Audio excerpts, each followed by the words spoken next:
Hello and welcome to Breaking Silence here on Asia One, where I don't just report the news, I dig into the fault lines beneath it. I'm Craig Vermay. I have three very different stories that show us where the world is heading. So let's dive straight in. In today's show, from extortion to targeted killings, investigators say organised crime is becoming increasingly global.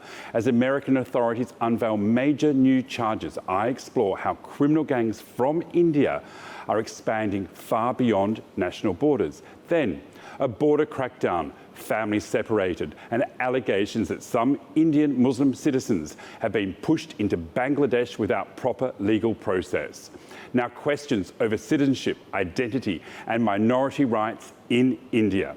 But first, how long is too long to wait for justice? As Umar Khalid approaches 6 years in an Indian prison without his trial beginning, I look beyond one courtroom to the wider questions about democracy, due process, and the right to dissent in the world's largest democracy.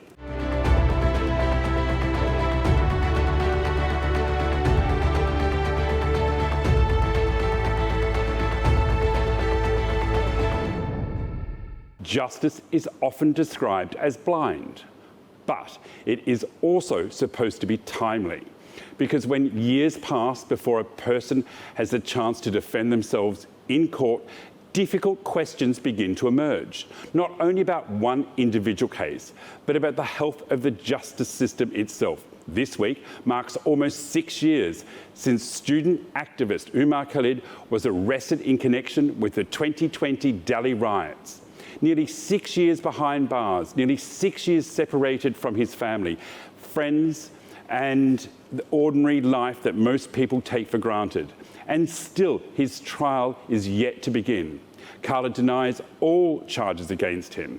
Yet for almost 6 years, he has been remanded in prison, awaiting the opportunity to contest the allegations in court.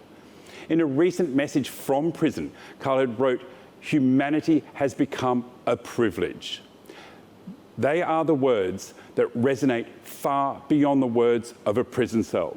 They speak not only to one man's experience, but to the emotional weight carried by families waiting year after year for answers, by parents growing older while their children remain behind bars, and by loved ones measuring time not in birthdays or celebrations, but they count adjournments and rejected bail applications. For his supporters, he has become one of the most recognisable faces in a growing debate over civil liberties, freedom of expression, and the use of anti-terror legislation in India. Human rights organisations argue that his prolonged detention reflects wider concerns about due process, the shrinking space for peaceful dissent, and the increasing use of powerful national security laws against activists, journalists, and government critics. They say justice delayed can become justice denied. The Indian authorities reject those allegations. They maintain that the charges are serious, that the legal process is being followed.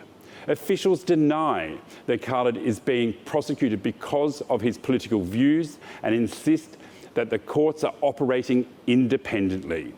Yet whatever side of the debate people stand on, one fact remains difficult to ignore. 6 years is a long time to wait for a trial. It is a long time for families to live in uncertainty, a long time for hopes to rise and fall with every court hearing, a long time for questions to remain unanswered. Democracies are often judged not on how they treat those who agree with the government, but how they treat those who challenge it. The right to disagree peacefully, the right to fair hearing, and the right to have justice delivered within a reasonable time, and principles that many believe lie at the heart of democratic society. Long after this case is finally heard, it is likely to remain a symbol in a much larger conversation, a conversation about justice, about dissent, and about the balance between national security and civil liberties, and about whether a society can truly call itself those who question authority, spend years waiting simply for a chance to answer charges against them.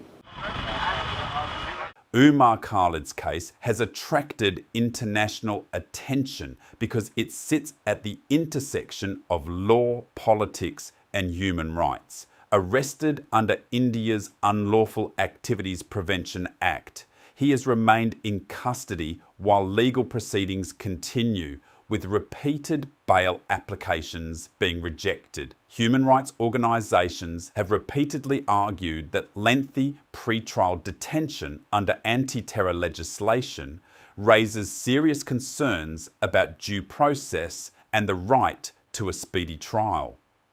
His supporters argue that the case reflects a broader pattern in which activists, academics, journalists, and civil society figures face increasing legal pressure for expressing dissenting views. They believe democratic societies are strongest when criticism is protected rather than feared.